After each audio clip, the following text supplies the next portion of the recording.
So today we're going to finish off Bono's RB2630. Last time we put the bottom end together, got all that done, and now we've got our cylinder head back. So we're going to put our head on and go from there, finish her off, get her ready to put in the car. All right, so first step, we're going to put our head studs in. We've got RB26 GDR head studs, so they're 12mm. They'll go in, and then we'll put our sealant on our head gasket, put our fire rings in, and then drop the cylinder head on. So these are our fire rings.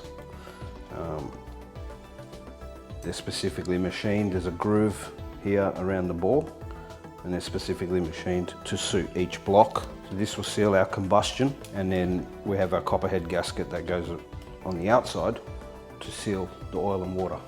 All right, so this is our copper head gasket that's going to seal the oil and the water.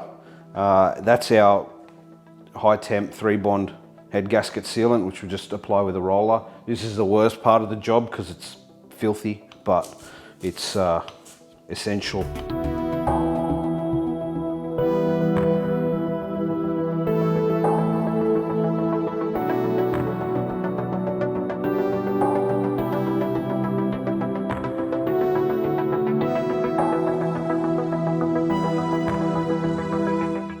So these are our head studs going in.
So that's wraps up Bono's RB2630, minus a few little bits and pieces like the sump. We're just waiting from vapor blasting and a harmonic balancer. Once it goes in the car, we'll put the balancer on it and the throttle body, and hot side will come back off for fabrication once the engine's in the car.